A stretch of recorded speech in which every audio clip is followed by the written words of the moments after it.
మనతో పాటు మాజీ మంత్రి శ్రీనివాస్ గౌడ్ గారు ఉన్నారు. ఒకసారి వారితో మాట్లాడదాం. చెప్పండి, నిన్న సభలో రేవంత్ రెడ్డి గారు మాట్లాడుతూ పాలమూరుని వంచిందే కేసీఆర్ అని అంటా ఉన్నారు. ఏం చెప్తారు? ఒకటి పాలమూరు ప్రజలు కాంగ్రెస్ ప్రభుత్వంలో ఉన్న కష్టాలు ఇంకా గుర్తున్నాయి. ఎందుకు గుర్తొచ్చినాయంటే మళ్ళీ ఇప్పుడు స్టార్ట్ అయినాయి కనుక. కేసీఆర్ ఏం చేయలేదంటే ఏం చేయంది మరి ప్రతి ఇంటికి నల్ల ఇచ్చినాం, నీళ్ళు ఇచ్చినాం. కిలోమీటర్ల కొద్దీ నడుచుకుంటూ పోయి తెచ్చుకునేది వాళ్ళు. నీళ్లకు కష్టాలు పడేది. తాండాలలో కానీ గ్రామాలలో కానీ పట్టణంలో కూడా బాయినాథ్ టౌన్లో కూడా 14 రోజులకు ఒకసారి నీళ్ళు ఇచ్చేది. ఇవాళ మరి అది మాయమైంది. కరెంట్ లేక ట్రాన్స్ఫార్మర్లు రిపేర్ చేస్తూ రైతులు గోస ఉండే. మరి ఇలా అలాంటిది ఉందా పరిస్థితి? కరెంటు కష్టాలు ఉన్నాయా? 14 సంవత్సరాలు చూసిండ్రు. అది ఎవరు ఇచ్చినట్లు మరి? పాలమూరు రంగారెడ్డి జిల్లా ప్రాజెక్టు కరివేన, ఉదండపూరు, గొట్టెం, నార్లాపూరు, ఏదుల ఇవన్నీ రిజర్వాయర్ కంప్లీట్ అయినాయి. 90% పనులు కంప్లీట్. ఎవరు చేసిండ్రు? మోటార్లు కూడా బిగించి ట్రయల్ రన్ చేసినాం. ఎవరు చేసిరు? మీరు కరెంట్ బిల్లు కట్టక ఆపేసారు. కనీసం ఆ మోటార్లు ఆన్ చేసి ఉన్న రిజర్వాయర్ నింపి పెట్టినా నిండు కుండలాకుంటుంటే గ్రౌండ్ వాటర్ పెరుగుతున్నాయి. 10 లక్షల ఎకరాలకు అదనంగా పంటలు పండుతున్నాయి. ఇలా ఎవరిచ్చిర్రు? కల్లకుర్తి లిఫ్ట్ ఇరిగేషన్ పని ఎవరు కంప్లీట్ చేసిండ్రు? నెట్టెంపాడు ఎవరు కంప్లీట్ చేసిండ్రు? ప్రతి జిల్లా ఎస్పీని కలెక్టర్ కలవడానికి కష్టం ఉండే. పెద్ద జిల్లాల 5 జిల్లాలు చేసి 5 జిల్లాలు 5 మెడికల్ కాలేజీలు, హాస్పిటల్ కట్టిండ్రు. చిన్న కడుపు నొప్పులు వేస్తే హైదరాబాద్కి వచ్చేవాళ్ళు అంబులెన్స్ తీసుకొని. ఇలా పరిస్థితి లేదు కదా. ఎవరు చేసింది? అది కాంగ్రెస్ ప్రభుత్వం చేసిందా? ఇవాళ మీరేం చేసి చెప్పండి. కాంగ్రెస్ ప్రభుత్వం ఏం చేసి చెప్పండి. మళ్ళీ మొదటికి వచ్చింది. కరెంటు పోతుంది, రైతు బంధు లేదు. విన్నావా? రైతు బంధుకు రామ్ అయింది, దళిత బంధు పోయింది, అవన్నీ పోయినాయి. ఒక్క ఎకరానికన్నా మీరు నీళ్ళు ఎక్కువ ఇచ్చిర్రా ఈ కాంగ్రెస్ వచ్చిన తర్వాత?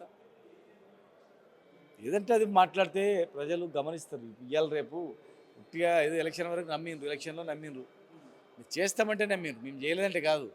మేము చేసినాము మాకన్నా ఎక్కువ చేస్తామంటే నమ్మిండ్రు. ఇలా మీరు ఏం చేయకుండా చేసేది వదిలిపెట్టి ఇంకా అదే పాట పాడితే ఎవరినందో చెప్పు. తప్పది. దాని ఇప్పుడు మా జిల్లా, జిల్లా ముఖ్యమంత్రి అయినప్పుడు జిల్లా ముఖ్యమంత్రి మార్కింగ్ ఉండాలి కదా. మన్నెంకొండ రోప్వే దేవుడు, తెలంగాణ తిరుపతి రోప్వే మీరు స్టార్ట్ చేసినాం, అది కంప్లీట్ చేయాలి. ఇంకా ఎక్కడ ఆ రోజు ఎలక్షన్ రోజు ఎంత ఉందో అంతే ఉందంట.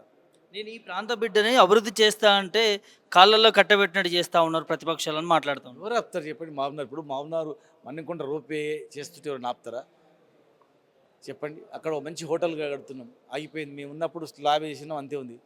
ఒక కళ్యాణ మండపం స్లాబ్ వేసినాం, అంతే ఉంది.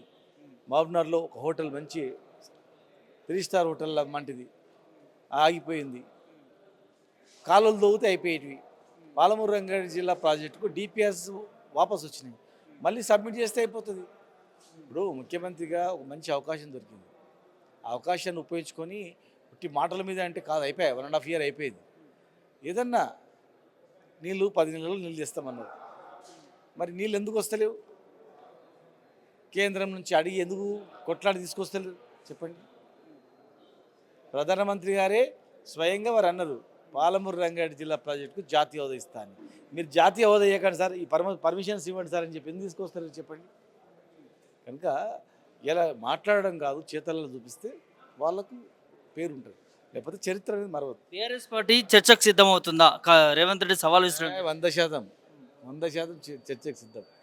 కేసీఆర్ గారు కానీ, మన కేటీఆర్ గారు కానీ, హరీష్ రావు గారు కానీ అందరు సిద్ధమే. 10 సంవత్సరాలు బీఆర్ఎస్ పాలన, 10 నెలల్లో కాంగ్రెస్ పాలన వర్సెస్.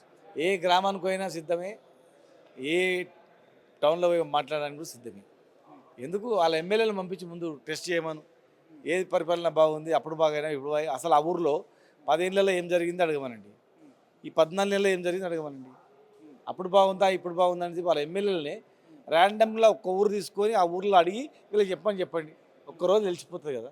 రైట్, ఇది రేవంత్ రెడ్డి విసిరిన సవాల్కి బీఆర్ఎస్ ఖచ్చితంగా స్వీకరిస్తుంది. ఎక్కడికి రమ్మంటే వస్తాము, చర్చల్లో పాల్గొంటాము. ఇవాళ తెలంగాణ రాష్ట్ర ప్రజలు తీర్పు ఇవ్వాలి.